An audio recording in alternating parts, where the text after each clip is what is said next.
Hello dear student, आज हम UGC net paper 1 teaching aptitude के बारे में बात करेंगे। इससे पहले मैं आपको ICT information communication and technology के ऊपर एक लेक्चर प्रोवाइड कर चुकी हूँ, हायर एजुकेशन के ऊपर एक लेक्चर प्रोवाइड कर चुकी हूँ, जो कि जून 2025 में होने वाले एग्ज़ाम के लिए बहुत ज़्यादा इम्पॉर्टेंट है। आप उसे विज़िट करें, वॉच करें और अपना फीडबैक भी दें। मेरा नाम है अंकिता। मैं 2 times UGC net exam complete कर चुकी हूँ। मैंने अपना पोस्ट ग्रेजुएशन लखनऊ यूनिवर्सिटी से किया था और यूजीसी नेट एग्ज़ाम की प्रिपरेशन कराने के लिए हमारा जो नेक्स्ट टॉपिक मैंने चूज़ किया है वो है टीचिंग एप्टीट्यूड। हमारा जो नेक्स्ट टॉपिक है वो कौन सा है? Teaching aptitude. So let's start. देखते हैं हम टीचिंग एप्टीट्यूड में क्या क्या आप स्टडी करने वाले हैं। जो भी डेटा आपको पढ़ाया जाएगा उससे संबंधित क्वेश्चंस भी कराए जाएंगे। ये जून 2025 के लिए रिवीजन बेस्ड लेक्चर तैयार किया गया है। आई होप कम समय में आप ज़्यादा से ज़्यादा बेनिफिट ले पाएँ। सो जितना ज़्यादा हो सके मल्टीपल टाइम इसको वॉच करें, मल्टीपल टाइम रीड करें, ताकि वो डेटा आपके माइंड में फीड हो सके। और जब एग्ज़ाम आप दे रहे हो तो एग्जामिनेशन हॉल में कोई भी डिस्टर्बेंस या कन्फ्यूज़न क्रिएट नहीं होनी चाहिए। ओके, हाँ नेक्स्ट देखिए, यूजीसी नेट में पूछे जाने वाले प्रमुख विषय, ये important areas for UGC net. कौन से विषय पूछे जाते हैं टीचिंग एप्टीट्यूड में? शिक्षण के उद्देश्य और सिद्धांत, पर्पज और थ्योरीज क्या है इसकी, शिक्षण विधियाँ, आईसीटी और शिक्षण, मूल्यांकन के प्रकार, फीडबैक और अधिगम परिणाम, ब्लूम टैक्सोनॉमी, शिक्षण कौशल, संप्रेषण प्रक्रिया। ये देखिए, नेक्स्ट देखिए आप, शिक्षण अभिक्षमता या अधिगम क्या है? परिभाषा, शिक्षण अभिक्षमता का तात्पर्य उस योग्यता से है जो किसी शिक्षक को प्रभावी, उद्देश्यपूर्ण और संवादपूर्ण तरीके से शिक्षा देने के लिए आवश्यक होती है या शिक्षण प्रक्रिया को व्यवस्थित, उद्देश्यपूर्ण, प्रेरणादायक और संवादात्मक बनाती है। नेक्स्ट देखिए, शिक्षण के तत्व, एलिमेंट्स ऑफ टीचिंग क्या है? जो एलिमेंट्स ऑफ टीचिंग है उसमें क्या क्या आता है? सबसे पहला है आपका शिक्षक, एक टीचर होना चाहिए, ज्ञान देने वाला और मार्गदर्शन करने वाला शिक्षक होना चाहिए। क्या करता है? वो ज्ञान देता है और हमें गाइड भी करता है। दूसरा है लर्नर, उसमें सीखने वाला होना चाहिए, छात्र। पहला टीचर, दूसरा लर्नर, तीसरा content, fourth process and fifth environment. तो छात्र होना चाहिए जो ज्ञान को ग्रहण कर पाए। पाठ्य वस्तु, कंटेंट आपका सिखाई जाने वाली जानकारी होनी चाहिए कि आखिर सिखाया क्या जाएगा। प्रोसेस एक होती है कि किन किन विधियों का या किन किन टेक्निक्स का यूज़ किया जाएगा। परिप्रेक्ष्य, शिक्षण का भौतिक और सामाजिक परिवेश क्या है? शिक्षण का भौतिक और सामाजिक परिवेश, तो ये शिक्षण के तत्व हैं जिसमें शिक्षक, छात्र, पाठ्य वस्तु, प्रक्रिया और टेक्निक आता है। क्या आता है? टेक्निक आता है। नेक्स्ट देखिए, शिक्षण के उद्देश्य, objective of teaching, objective of teaching. तो शिक्षण के उद्देश्य क्या क्या है इनको आप देखिए। ज्ञान का स्थानांतरण, छात्रों में सोचने की क्षमता का विकास करना कि वो किस तरीके से एक एनालिटिकल थिंकिंग डेवलप कर पाएँ। सामाजिक मूल्यों का संचार, कौशल विकास, समस्याओं के समाधान की क्षमता विकसित करना, ये शिक्षण के मुख्य उद्देश्य हैं। नेक्स्ट देखिए, अच्छी शिक्षण की विशेषताएं, कैरेक्टरिस्टिक्स ऑफ गुड टीचिंग। स्पष्ट उद्देश्य होना चाहिए। ये तो क्लियर है, किसी भी कार्य का एक स्पष्ट उद्देश्य होता है। आप यूजीसी नेट के प्रिपरेशन क्यों कर रहे हैं? आपका स्पष्ट उद्देश्य है। छात्र केंद्रित दृष्टिकोण होना चाहिए। पहला क्या है कि जिसको पढ़ा रहे हैं उसको समझ में आना चाहिए। संवादात्मक और सहभागिता आधारित हो, डायलॉग बेस्ड होना चाहिए, कोऑपरेशन देखने को मिलना चाहिए इसमें। मूल्य आधारित शिक्षण, सीखने को रोचक और प्रेरक बनाना, सतत मूल्यांकन और साथ ही साथ इसमें इवैल्यूएशन भी करते रहना चाहिए। तो ये शिक्षण की विशेषताएं हुई। नेक्स्ट देखिए, शिक्षण के प्रकार क्या हैं? Types of teaching. पहला औपचारिक शिक्षण, जिसे हम फॉर्मल टीचिंग कहते हैं। विद्यालयों और विश्वविद्यालयों में संगठित ढंग से दिया गया शिक्षण औपचारिक शिक्षण कहलाता है। औपचारिक शिक्षण जो हम यूनिवर्सिटीज़ या स्कूल्स में ले रहे होते हैं, उसमें उसका एक स्ट्रक्चर होता है, एक सिलेबस होता है, इस सबको हम क्या कह रहे होते हैं? औपचारिक शिक्षण। नेक्स्ट, अनौपचारिक शिक्षण। इनफॉर्मल टीचिंग क्या है? परिवार या समाज में अनुभव आधारित शिक्षा, ये हमारी इनफॉर्मल टीचिंग है। फॉर्मल टीचिंग हमारी स्कूल के अंदर चल रही है, इनफॉर्मल टीचिंग जो है हमारी फैमिली सोसाइटी के अंतर्गत चलती रहती है। अधिनियोजित शिक्षण ये थर्ड है। नॉन फॉर्मल टीचिंग जैसे गैर पारंपरिक रूप, ऑनलाइन शिक्षा, वर्कशॉप, इन सब के माध्यम से जो शिक्षा ली जाती है उसे हम अधिनियोजित या नॉन फॉर्मल टीचिंग कहते हैं। तो शिक्षण के कितने प्रकार हुए? 3 प्रकार यहाँ पे हम देख रहे हैं। पहला औपचारिक शिक्षण, दूसरा अनौपचारिक शिक्षण, तीसरा अधिनियोजित शिक्षण। Formal teaching, non formal teaching और इनफॉर्मल टीचिंग।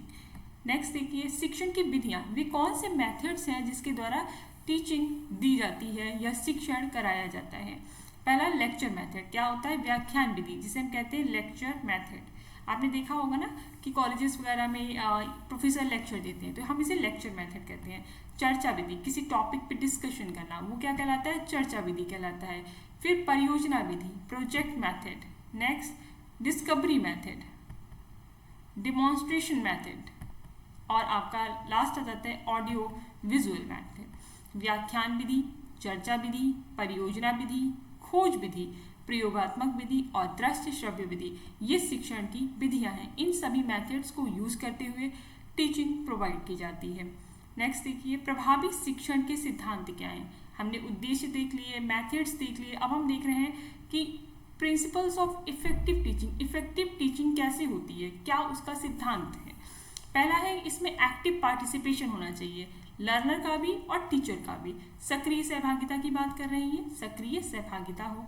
प्रेरणा, मोटिवेशन, प्रेरणा देते रहना पड़ता है स्टूडेंट्स को स्पेशली, ताकि वो डीमोटिवेट ना हो। फिर आता है आपका निरंतर मूल्यांकन, कंटिन्यूअस इवैल्यूएशन की बात कर रहे हैं। फीडबैक का उपयोग, आपको फीडबैक भी लेना पड़ता है। रुचि बनाए रखना, मेंटेनिंग इंटरेस्ट। अनुभव आधारित शिक्षा, एक्सपीरियंस बेस्ड लर्निंग। तो शिक्षण के सिद्धांत में क्या आ रहा है? सक्रिय सहभागिता, प्रेरणा, निरंतर मूल्यांकन करना होता है, जो बीच बीच में हमारे टेस्ट होते रहे, मिड टर्म बोलिए या फिर आप एग्जाम्स कंडक्ट कराए जाते हैं, वो सब किस लिए कराए जाते हैं? ताकि हमारा इवैल्यूएशन किया जा सके। फीडबैक का उपयोग लिया जाता है। रुचि बनाए रखना, स्टडी में या क्लास में किस तरीके से इंटरेस्ट बनाया जा सके। अनुभव आधारित शिक्षा, ये सब क्या है? ये प्रभावी शिक्षण के सिद्धांत हैं। इनको आप एक बार पॉज करके आराम से देखिए कि क्या क्या प्रभावी शिक्षण के सिद्धांत दिए गए हैं। नेक्स्ट आता है शिक्षण कौशल, टीचिंग स्किल क्या है।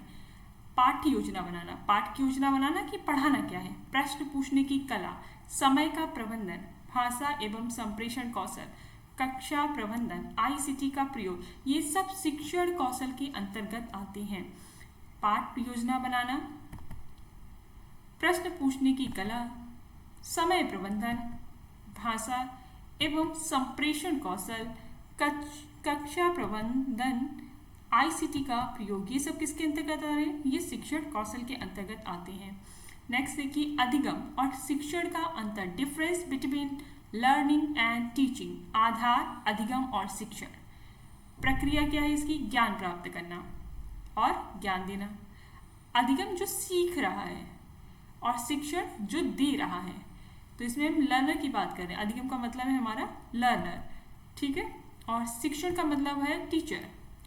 अब इसमें देखिए क्या बता रहे हैं, प्रक्रिया क्या रहेगी? ज्ञान प्राप्त करने की, और शिक्षण ज्ञान देता है। क्रियाशीलता क्या है?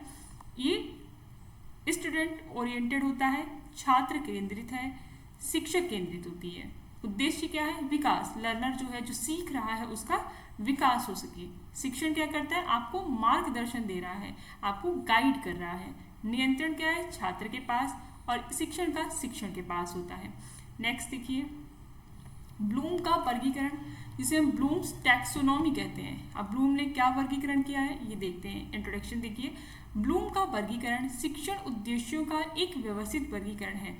1956 में बेंजामिन ब्लूम और उनके साथियों ने प्रस्तुत किया था। इसका उद्देश्य निर्धारित करना है कि शिक्षा से छात्र क्या सीखते हैं और वे किस स्तर तक सोचने और समझने में सक्षम होते हैं। तो ये ब्लूम्स टैक्सोनॉमी थ्योरी है, ये काफ़ी ज़्यादा पूछी जाती है, मल्टीपल टाइम ये एग्जाम्स में भी पूछी जा चुकी है। आप इसको सही से स्टडी करें और एक बार अपने माइंड में फिट कर लें और फिर रिवीजन करें। बार बार इसको पढ़ने की ज़रूरत ही नहीं पड़ती है, एक बार इसे सही से समझ लें।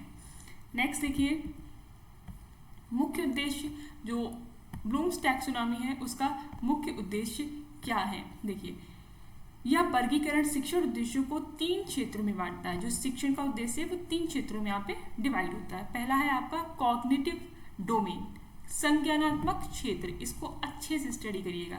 यहाँ पर ज्ञान और सोच से संबंधित है, ठीक है, ज्ञान और सोच से संबंधित, तो ये किस में आ रहा है, कॉग्निटिव डोमेन में। फिर आता है अफेक्टिव डोमेन, जिसे हम भावात्मक क्षेत्र कहते हैं। सेकेंड हमारा आता है अफेक्टिव डोमेन, जिसे हम भावात्मक क्षेत्र कहते हैं। इसमें इमोशंस, दृष्टिकोण और मूल्यों से संबंधित है, ठीक है, ये सेकेंड हो गया। ज्ञान और सोच से संबंधित, भावनाओं, दृष्टिकोण और मूल्यों से संबंधित। थर्ड है हमारा मनोदैहिक, साइको मोटर डोमेन, मनोदैहिक, ये शारीरिक कौशल और समन्वय से संबंधित है। इस तरीके से इनका जो वर्गीकरण है ब्लूम्स टैक्सोनॉमी का वो 3 पार्ट्स में आ जाता है। फर्स्ट वन संज्ञानात्मक क्षेत्र, सेकेंड भावात्मक क्षेत्र, थर्ड मनोदैहिक क्षेत्र।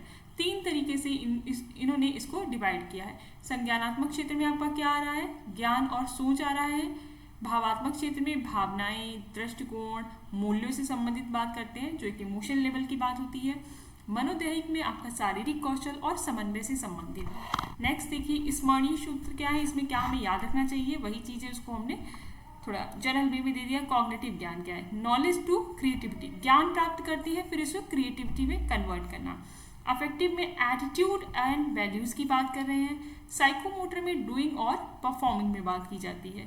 नेक्स्ट देखिए, संज्ञानात्मक क्षेत्र, ये ब्लूम्स टैक्सोनॉमी का ही फर्स्ट पार्ट है और इससे सबसे ज़्यादा क्वेश्चंस बनते हैं, याद रखिएगा। ये 1 से 6 के रेंज में जाएगा, यानी ऊपर से नीचे, इन्होंने नीचे से ऊपर तक जटिलता में बढ़ता है, हमें यहाँ फर्स्ट से याद रखना है मेमोरी लेवल पे, ठीक है। संज्ञानात्मक क्षेत्र, इसको देखते हैं आप, इस तरह देखिएगा, इसमें क्या क्रिया शब्द है, इनको विशेष तौर पे ध्यान रखना। इसका क्या विवरण दिया गया है उस पर ध्यान देंगे। पहला है मेमोरी लेवल पे, याद रखना। कोई भी बच्चा होता है उसको कुछ सिखाया जाता है तो कोशिश की जाती है कि वो उसको याद रखे। पहले हम याद करने पे फोकस करते हैं, जैसे पहचानना, दोहराना, तथ्य, परिभाषा याद रखना, ये इनका पहला लेवल होगा, संज्ञानात्मक क्षेत्र का फर्स्ट लेवल है। फिर नेक्स्ट लेवल आता है आपका समझना, अंडरस्टैंडिंग, समझाना, व्याख्या करना। उसने समझना शुरू कर दिया है, अब वो चीज़ों को एक्सप्लेन करना जान गया है, जो भी लर्नर है। जानकारी को अपने शब्दों में व्यक्त करना। नेक्स्ट है लागू करना, जो भी आपने सीखा है कैसे आप उसको अप्लाई करेंगे, प्रयोग करना। लागू करना या अप्लाइंग में आ जाएगा। आपका पहला मेमोरी लेवल हो गया, दूसरा अंडरस्टैंडिंग हो गया, थर्ड अप्लाइंग पे आ गए। प्रयोग करना, लागू करना, सीखी गई जानकारी को नए संदर्भ में उपयोग करना। नेक्स्ट देखिए, फोर्थ स्टेज के एनालाइज, हमने किसी चीज़ को सीखा, समझा, अप्लाई किया, अब हम उसका विश्लेषण भी करने को तैयार हैं। हम क्या कर रहे हैं, कंपैरिजन करना सीख गए, हम क्लासिफिकेशन करना सीख गए हैं, सूचना को घटकों में बांटना और संबंध जानना। मूल्यांकन करना, ये फिफ्थ है, मूल्यांकन करना, इवैल्यूएशन आ गया है आपको। इसके बाद निर्णय लेना, आलोचना करना, मानदंडों के आधार पर निर्णय लेना। फिर है क्रिएटिंग, सृजन करना, निर्माण करना, योजना बनाना, नए विचार या उत्पाद बनाना। ये पूरा संज्ञानात्मक क्षेत्र है जो ब्लूम्स टैक्सोनॉमी का है, उसका क्लासिफिकेशन यहाँ पे दिया गया है। फर्स्ट पे आपका है रिमेम्बरिंग, सेकंड पे है अंडरस्टैंडिंग, थर्ड पे है अप्लाइंग, फोर्थ पे है एनालाइजिंग, इवैल्यूएटिंग एंड क्रिएटिंग। ये पूरा का पूरा आपका कॉन्सेप्ट है। देखिए नेक्स्ट देखते हैं, अब हम क्वेश्चंस पे आते हैं। क्वेश्चंस देखिए, नई योजना बनाना किस संज्ञानात्मक स्तर का उदाहरण है। अभी हमने पढ़ा था, नई योजना बनाना किस संज्ञानात्मक स्तर का उदाहरण है। ए विश्लेषण, बी मूल्यांकन, सी सृजन, डी समझना। तो नई योजना बनाने मतलब सृजन करना, तो ये किस में आएगा आपका, option C is the right answer, सृजन करना। Option C is the right answer, सृजन करना नई योजना बनाने में। नेक्स्ट देखिए, एक अच्छा शिक्षक कौन होता है। ए जो विद्यार्थियों को डांटता है, बी जो केवल परीक्षा में अच्छे अंक लाने पर जोर देता है, सी जो विद्यार्थियों को प्रेरित करता है और मार्गदर्शन देता है, डी जो पाठ्य पुस्तकों से बाहर नहीं पढ़ाता है। ये बहुत ही बेसिक क्वेश्चन है, आप इसको नॉर्मली टैकल कर सकते हैं। तो इसका सही आंसर क्या है, जो विद्यार्थियों को प्रेरित करता है और मार्गदर्शन देता है उसे हम एक अच्छे शिक्षक की श्रेणी में रखते हैं। ऑप्शन सी सही है। नेक्स्ट, शिक्षण प्रक्रिया में प्रतिक्रिया, शिक्षण प्रक्रिया में प्रतिक्रिया या फीडबैक का मुख्य उद्देश्य क्या होता है? फीडबैक का मुख्य उद्देश्य क्या होता है? ए, शिक्षक को खुश करना, बी, परीक्षा में अच्छे अंक दिलाना, सी, शिक्षण की प्रभावशीलता जानना, डी, समय व्यतीत करना। तो इसका सही आंसर है सी, शिक्षण की प्रभावशीलता जानना। इसका सही आंसर क्या है? सी, शिक्षण की प्रभावशीलता जानना। शिक्षण की प्रभावशीलता जानना कि जो भी पढ़ाया गया है वो बच्चे को कितना समझ में आ रहा है, लर्नर उससे कितना सीख पा रहा है, इसलिए हम फीडबैक मांगते हैं। नेक्स्ट देखिए, निम्नलिखित में कौन सा शिक्षण का एक सिद्धांत नहीं है? यहाँ पे नहीं शब्द पे फोकस कीजिएगा। कौन सा एक प्रिंसिपल नहीं है of teaching, which is not the principle of teaching? देखिए, अभिप्रेरणा, मोटिवेशन, अभ्यास, प्रैक्टिस, अनुकरण, फिर दिखावा। तो इसमें सी, डी जो है दिखावा, वो शिक्षण का सिद्धांत नहीं है। शिक्षण का सिद्धांत नहीं है। क्या नहीं है? दिखावा शिक्षण का सिद्धांत नहीं है। नेक्स्ट देखिए, शिक्षक और छात्र के बीच संबंध कैसा होना चाहिए? शिक्षक और छात्र के बीच संबंध कैसा होना चाहिए? ए, डर का, बी, मैत्रीपूर्ण और सहयोगी का, सी, केवल औपचारिकता का, डी, प्रतिद्वंदिता जैसा। तो इसका सही उत्तर है बी, मैत्रीपूर्ण और सहयोगी। हमेशा मैत्रीपूर्ण और सहयोगी संबंध होना चाहिए शिक्षक और छात्र के बीच में। नेक्स्ट क्वेश्चन देखिए, सक्रिय अधिगम का उदाहरण क्या है? सक्रिय अधिगम का उदाहरण क्या है? पहला, मौन होकर पढ़ना, बी, केवल नोट्स बनाना, सी, समूह में चर्चा करना, डी, किताबें याद करना। तो इसका सही उत्तर है सी, समूह में चर्चा करना। ये सक्रिय अधिगम का उदाहरण है। सक्रिय अधिगम का उदाहरण है समूह में चर्चा करना। नेक्स्ट देखिए, नेक्स्ट क्वेश्चन आपका क्या है? शिक्षण अधिगम प्रक्रिया में अधिगमकर्ता की भूमिका क्या होती है? ए, निष्क्रिय श्रोता की, बी, जानकारी संग्रह करने की, सी, सक्रिय जानकारी सक्रिय सहभागी की, डी, अवलोकनकर्ता की। तो इसका सही उत्तर है सक्रिय सहभागी की। शिक्षण अधिगम प्रक्रिया में अधिगमकर्ता जो लर्नर होता है उसका रोल क्या है? सक्रिय सहभागी, जो भी इसको पढ़ाया जा रहा है वो उसमें पार्टिसिपेट करे, तो सक्रिय सहभागिता। हमारा नेक्स्ट क्वेश्चन है, ब्लूम का वर्गीकरण मुख्यतः किस पर आधारित है? ए, प्रेरणा पर, बी, संज्ञानात्मक उद्देश्यों पर, सी, शारीरिक विकास पर, डी, नैतिक मूल्यों पर। इसका सही उत्तर है संज्ञानात्मक उद्देश्यों पर। किस पे? संज्ञानात्मक उद्देश्यों पर। कॉग्निटिव इसका एजेंडा होता है संज्ञानात्मक उद्देश्य। नेक्स्ट देखिए, शिक्षण का सर्वोत्तम तरीका कौन सा है? ए, कठोर अनुशासन, बी, केवल व्याख्यान देना, सी, विद्यार्थियों को प्रोत्साहित करना और सहभागिता कराना, डी, रट्टा लगवाना। हमारा सही उत्तर है सी, विद्यार्थियों को प्रोत्साहित करना और सहभागिता कराना शिक्षण का सर्वोत्तम तरीका है, सबसे अच्छा तरीका। नेक्स्ट क्वेश्चन देखिए, कौन सा मूल्यांकन अधिगम के दौरान किया जाता है? कौन सा मूल्यांकन अधिगम जब आप सीख रहे होते हैं उसके दौरान किया जाता है? ए, समापनात्मक मूल्यांकन, समेटिव असेसमेंट, बी, प्रारंभिक मूल्यांकन, इनिशियल असेसमेंट, निरंतर और व्यापक मूल्यांकन, सीसीई, एंड डी, प्रारूपिक मूल्यांकन, फॉर्मेटिव असेसमेंट। तो इसका सही उत्तर है फॉर्मेटिव असेसमेंट। फॉर्मेटिव असेसमेंट ये कब किया जाता है? ये मूल्यांकन अधिगम के दौरान किया जाता है। तो इसका सही उत्तर क्या है? प्रारूपिक मूल्यांकन, फॉर्मेटिव असेसमेंट। नेक्स्ट क्वेश्चन देखिए, प्रभावी शिक्षण के लिए आवश्यक है, इफेक्टिव टीचिंग के लिए क्या आवश्यक है? ए, केवल पाठ्यक्रम पूरा कराना, छात्रों को डांटना, छात्रों के साथ संवाद स्थापित करना, केवल पुस्तकें पढ़ना। तो सी इज द राइट आंसर, छात्रों के साथ संवाद स्थापित करना सही आंसर है, छात्रों के साथ संवाद स्थापित करना। नेक्स्ट क्वेश्चन देखिए, संप्रेषण कम्युनिकेशन के प्रभावी होने के लिए आवश्यक है। ए, केवल बोलना, बी, केवल सुनना, सी, दो तरफा संवाद, डी, केवल लिखित जानकारी देना। Very easy question to tackle. दो तरफा संवाद, दो लोगों का बातचीत करने के लिए होना चाहिए, संप्रेषण तभी पूरा होता है।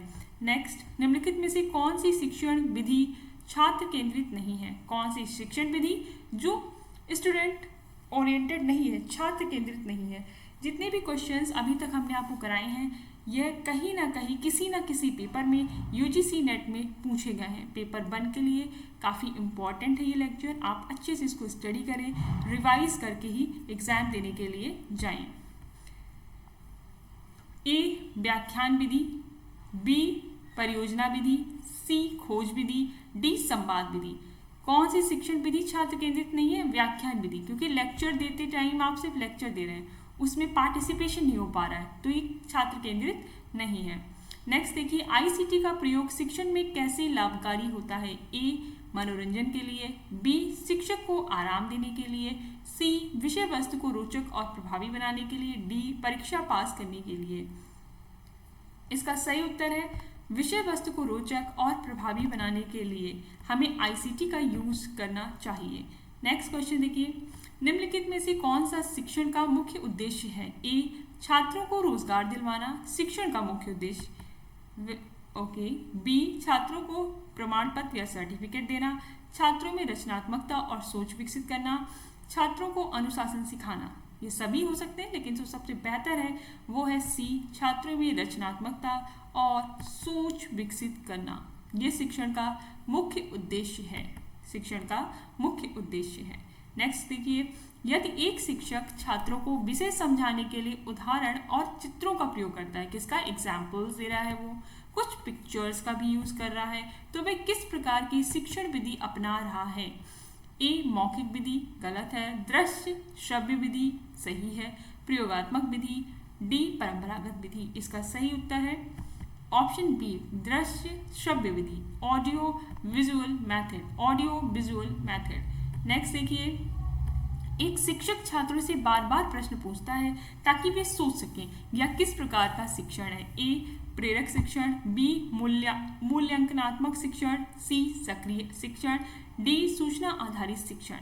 जब एक शिक्षक छात्रों से बार बार प्रश्न पूछता है तो वो चाहता है सक्रिय शिक्षण की एक्टिव लर्निंग हो, टीचर बात कर रहा है, समझा रहा है, क्वेश्चन कर रहा है, तो लर्नर भी उसमें पार्टिसिपेट करे, उन क्वेश्चंस का आंसर दे और अपने क्वेश्चंस भी वो पूछ सके, तो ये क्या है, एक्टिव लर्निंग में आ जाएगा। नेक्स्ट क्वेश्चन देखिए, किसी शिक्षक द्वारा कक्षा में सभी छात्रों को समान अवसर देना किस प्रकार की विशेषता को दर्शाता है? ए पक्षपात पूर्ण व्यवहार, बी अनुशासन, सी लोकतांत्रिक दृष्टिकोण, डी कठोरता। इसका सही उत्तर है सी लोकतांत्रिक दृष्टिकोण। सभी छात्रों को समान अवसर देना और डेमोक्रेसी में सभी के साथ समान व्यवहार किया जाता है, तो इसका कॉमन सा आंसर हो गया हमारा लोकतांत्रिक दृष्टिकोण। नेक्स्ट देखिए, यदि छात्र कक्षा में भाग नहीं ले रहे हैं, यदि छात्र कक्षा में भाग नहीं ले रहे हैं तो एक अच्छा शिक्षक क्या करेगा? ए छात्रों को दंड देगा, बी छात्रों को कक्षा से बाहर कर देगा, सी छात्रों को प्रेरित करेगा और कारण जानने का प्रयास करेगा, डी पढ़ाना बंद कर देगा। इसका सही उत्तर है सी छात्रों को प्रेरित करेगा और कारण जानने का प्रयास करेगा। कितने लोग इस बात से सहमत हैं?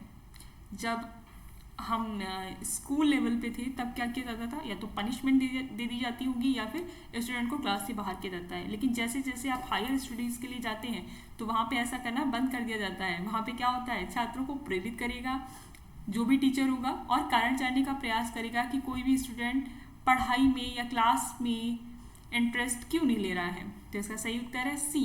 नेक्स्ट देखिए, शिक्षण की प्रभावशीलता को सबसे अच्छा कैसे मापा जा सकता है?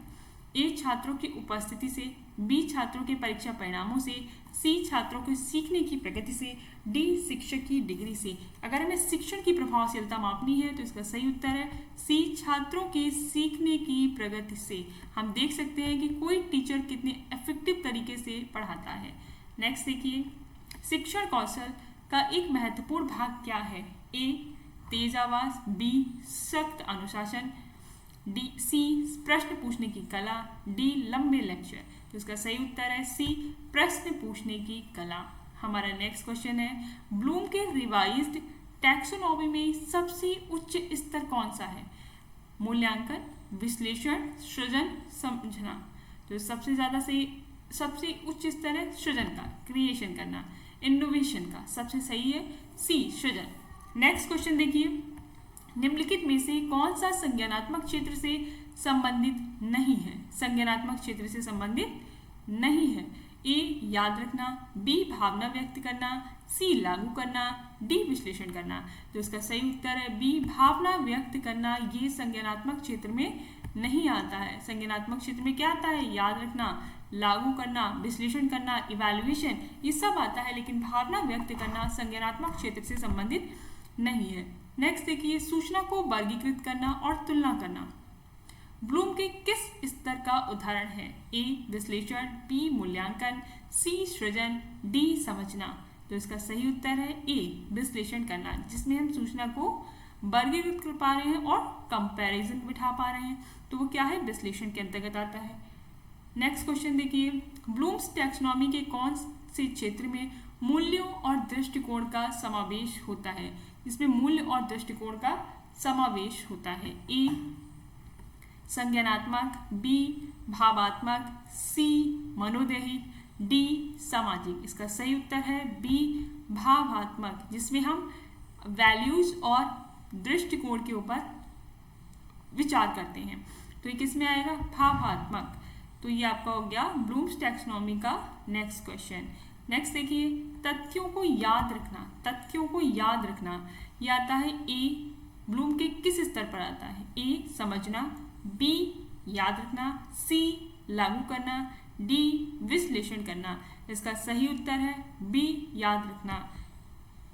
नेक्स्ट देखिए, मनोदैहिक क्षेत्र में कौन सा कौशल सम्मिलित होता है?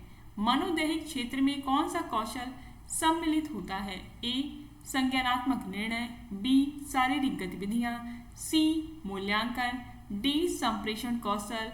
तो इसका सही उत्तर है बी शारीरिक गतिविधियां। ये मनोदैहिक क्षेत्र में सम्मिलित होती हैं। नेक्स्ट है आपका निर्णय लेना ब्लूम के किस स्तर का हिस्सा है? ए विश्लेषण, बी मूल्यांकन, सी सृजन करना, डी समझना। इसका सही उत्तर है मूल्यांकन। निर्णय लेने का कार्य हम इवैल्यूएशन के लेवल पे करते हैं, मूल्यांकन करने के लेवल पे हम निर्णय ले रहे होते हैं। तो इसका सही उत्तर है बी मूल्यांकन करना। नेक्स्ट है राष्ट्रीय शिक्षा नीति 2020 में 5+3+3+4 संरचना को अपनाया गया है। इसका मुख्य उद्देश्य क्या है?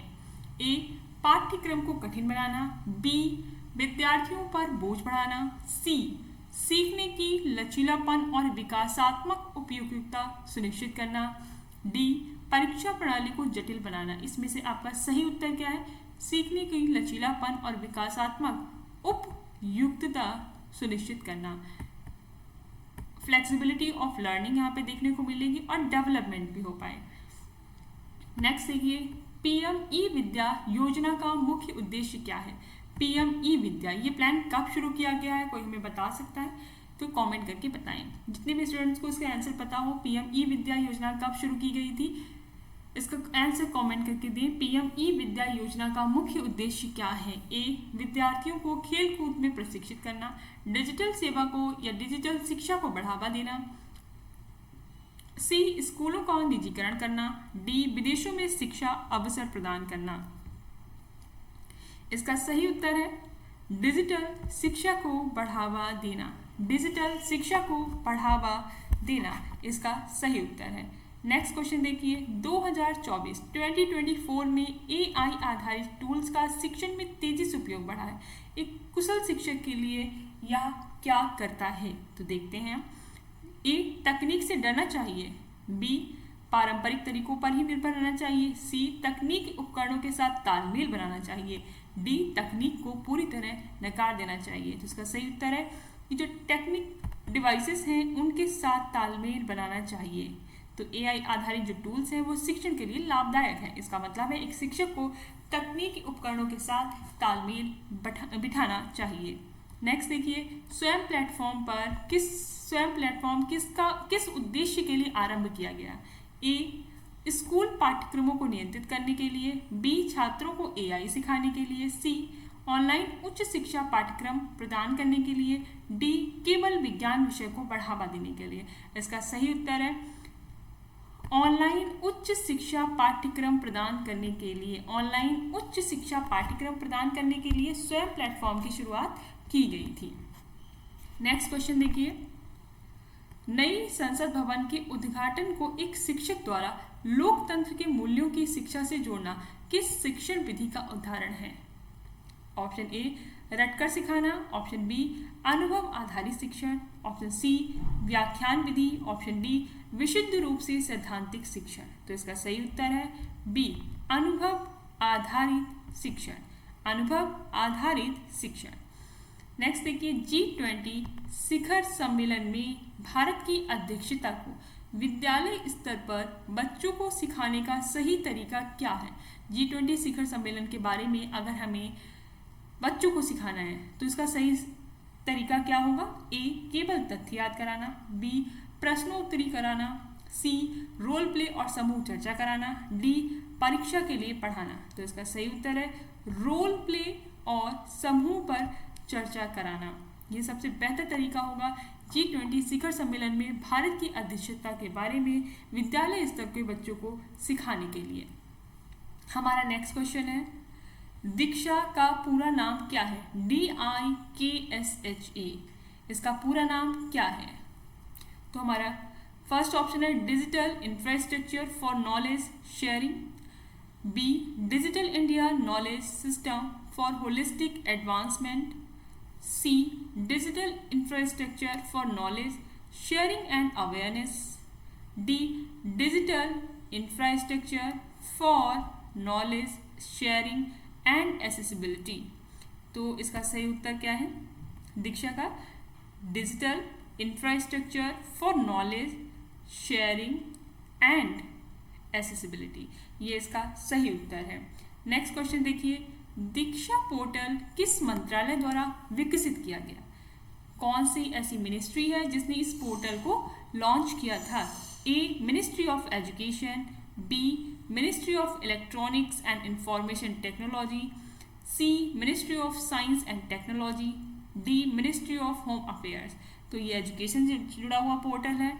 कॉमन है कि ये मिनिस्ट्री ऑफ एजुकेशन के थ्रू शुरू किया गया था, मिनिस्ट्री ऑफ एजुकेशन के through. A is the right answer. Next question देखिए, दीक्षा पोर्टल का मुख्य उद्देश्य क्या है? ए सरकारी कर्मचारी प्रशिक्षण, बी शिक्षक और छात्रों के लिए डिजिटल कंटेंट और प्रशिक्षण प्रदान करना, सी केवल विद्यार्थियों के लिए ऑनलाइन परीक्षा आयोजित करना, डी स्कूलों की निर्माण योजना बनाना। तो इसका सही उत्तर है बी शिक्षक और छात्रों के लिए डिजिटल कंटेंट और प्रशिक्षण प्रदान करना। शिक्षक और छात्रों के लिए डिजिटल कंटेंट और प्रशिक्षण प्रदान करना, ये दीक्षा पोर्टल का मुख्य उद्देश्य है। इसको सही से पढ़ें, शिक्षकों और छात्रों के लिए डिजिटल कंटेंट और ट्रेनिंग देना, ये दीक्षा पोर्टल का मुख्य उद्देश्य है। So B is the right answer. Next question, Diksha portal पर उपलब्ध संसाधन किस प्रकार के होते हैं? जो रिसोर्सेज हमें इस पोर्टल पे मिल रहे हैं वो किस तरह के होते हैं? ए केवल वीडियो लेक्चर, बी केवल ई बुक्स, सी वीडियो ऑडियो क्विज और अन्य मल्टीमीडिया सामग्री, डी केवल नोट्स। तो इसका सही उत्तर है सी, इसमें वीडियो अवेलेबल है, ऑडियो भी है, क्विज है और अन्य मल्टीमीडिया सामग्री भी अवेलेबल होती है। नेक्स्ट क्वेश्चन देखिए, दीक्षा पोर्टल का उपयोग कौन कर सकता है? ए केवल सरकारी शिक्षक, बी केवल विद्यार्थी, सी केवल शिक्षक, विद्यार्थी, अभिभावक और शिक्षा अधिकारी सभी, डी केवल स्कूल प्रबंधक। इसका सही उत्तर है इसमें शिक्षक, विद्यार्थी, अभिभावक और शिक्षा अधिकारी सभी इसका यूज कर सकते हैं, दीक्षा पोर्टल का उपयोग। नेक्स्ट क्वेश्चन है हमारा, दीक्षा पोर्टल की खासियत क्या है? ए ऑफलाइन पढ़ाई की सुविधा नहीं देता है, बी सभी राज्यों और केंद्र शासित प्रदेशों के लिए एकीकृत डिजिटल प्लेटफॉर्म प्रदान करता है, सी केवल उच्च शिक्षा के लिए है, डी केवल अंग्रेजी भाषा में उपलब्ध है। तो इसका सही उत्तर है बी सभी राज्यों और केंद्र शासित प्रदेशों के लिए एक इंटीग्रेटेड डिजिटल प्लेटफॉर्म प्रदान करता है। किसके लिए? राज्य और केंद्र, स्टेट्स एंड यूटी के लिए इंटीग्रेटेड डिजिटल प्लेटफॉर्म प्रदान किया जाता है। किसके अंतर्गत? दीक्षा पोर्टल की ये खासियत है। नेक्स्ट क्वेश्चन देखिए, दीक्षा पोर्टल किस पहल का हिस्सा है? Make in India, digital India, skill India, स्वच्छ भारत। तो ये आपका सही उत्तर है डी डिजिटल इंडिया की पहल का हिस्सा है दीक्षा पोर्टल। दीक्षा पोर्टल पर उपलब्ध सामग्री का स्रोत कौन होता है? ए केवल केंद्रीय सरकार, बी राज्यों के शिक्षा विभाग और शिक्षक समुदाय, सी केवल निजी संस्थान, डी केवल विदेशी एजेंसियां। तो इसका सही उत्तर है बी राज्यों के शिक्षा विभाग और शिक्षक समुदाय। राज्यों के शिक्षा विभाग और शिक्षक समुदाय दीक्षा पोर्टल पर उपलब्ध सामग्री के स्रोत हैं। हमारा नेक्स्ट क्वेश्चन है, दीक्षा पोर्टल पर शिक्षक किस प्रकार की गतिविधियां कर सकते हैं? ए, ये शिक्षक के बारे में यहाँ पे बता रहे हैं। ए, डिजिटल पाठ्य सामग्री डाउनलोड करना और साझा करना, बी ऑनलाइन प्रशिक्षण लेना, सी छात्रों के लिए क्विज बनाना, डी उपरोक्त सभी। तो इसका सही उत्तर है उपरोक्त सभी, मतलब डिजिटल पाठ्य सामग्री डाउनलोड करना और साझा करने का कार्य कर सकते हैं, बी ऑनलाइन प्रशिक्षण लेने का कार्य किया जाता है, छात्रों के लिए क्विज बनाना, ये सब दीक्षा पोर्टल पर इजीली हो सकता है। नेक्स्ट देखिए, दीक्षा पोर्टल की शुरुआत कब हुई थी? अक्टूबर 2017 में हुई थी। यह पोर्टल भारत सरकार के मिनिस्ट्री ऑफ एजुकेशन द्वारा विकसित किया गया था और यह डिजिटल इंडिया पहल का हिस्सा है। इसका उद्देश्य शिक्षक, छात्रों और अभिभावकों के डिजिटल शैक्षिक सामग्री और प्रशिक्षण प्रदान करना है। क्या उद्देश्य है? शिक्षकों, छात्रों और अभिभावकों को डिजिटल शैक्षिक सामग्री और प्रशिक्षण प्रदान करना है। आई होप आप सभी के लिए ये लेक्चर, ये क्वेश्चंस इम्पॉर्टेंट रहे होंगे। आप इनका मल्टीपल टाइम यूज़ करें, इन्हें वॉच करें और एग्ज़ाम जाने से पहले भी एक बार रिवाइज करें। हो सके तो अपने नोट्स भी प्रिपेयर करें ताकि फर्दर एग्जाम में ये आपके काम आए। जो फ्रेशर्स हैं उन्हें टाइम लेकर इसको पढ़ना चाहिए, अच्छे से पढ़ें और अभी जून के एग्ज़ाम में अपीयर हो, नहीं तो नहीं फिर दिसंबर के एग्ज़ाम के लिए अपने आप को अच्छे से प्रिपेयर करें और एक एक टॉपिक को एटलीस्ट फ्रेशर्स के लिए एडवाइस है वो पहले स्टडी करें, डीप स्टडी करें, फिर उसके क्वेश्चंस टैकल करें और फिर देखें कि किस किस टॉपिक से कैसे कैसे क्वेश्चंस बन रहे हैं और कौन कौन से टॉपिक जो है वो सबसे ज़्यादा क्वेश्चंस पेपर में लाता है, मतलब सबसे ज़्यादा क्वेश्चंस किस टॉपिक के आते हैं। So thank you very much for watching till end. और इससे पहले हमने आईसीटी हायर एजुकेशन के ऊपर भी क्वेश्चंस का एक लेक्चर जो है वो अपलोड कर रखा है, आप देख सकते हैं जाकर। आपको लेक्चर पसंद आ रहा है तो इसे लाइक करें, शेयर करें, प्लस चैनल को सब्सक्राइब करें और चैनल से कनेक्टेड रहें। 2025 जून एग्ज़ाम के एडमिट कार्ड्स भी जल्द ही रिलीज हो जाएंगे। उससे पहले आपका सिटी इंटीमेशन आएगा, तो आप साइट पे विजिट करते रहें। अगर इससे रिलेटेड जानकारी आती है तो मैं आपके साथ साझा कर दूंगी।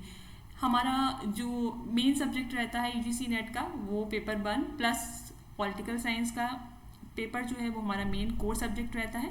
पॉलिटिकल साइंस से जुड़े हुए कुछ क्वेश्चंस की सीरीज लेक्चर्स हमने अपलोड कर रखे हैं, आप उनको देखिए, उनसे जुड़े हुए क्वेश्चंस भी पूछे गए हुए हैं। यूजीसी नेट एग्जाम में अभी जो हमारी कोशिश है वो प्रीवियस ईयर क्वेश्चंस आए हुए हैं उन पर आधारित क्वेश्चंस या उन्हीं क्वेश्चंस को रिवाइज करना इस वक्त जून का मुख्य उद्देश्य, इस वक्त मई में मुख्य उद्देश्य है, ताकि जून के एग्जाम में हम अच्छे से उन्हें टैकल कर पाएँ।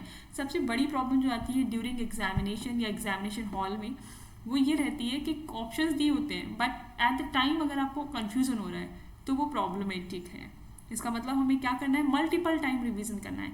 मल्टीपल टाइम्स रिवीजन करके ही आप जाएं। फ्रेशर्स और जो पहले से ही दे रहे हैं पेपर उनकी स्ट्रैटेजी में अंतर होता है, इस बात को भी याद रखें। फ्रेशर्स जो है वो अभी स्टार्ट करें, टाइम लें और अपने इस वाले एग्जाम में अपीयर हों और नेक्स्ट एग्जाम में 100% तैयारी के साथ अपीयर हों।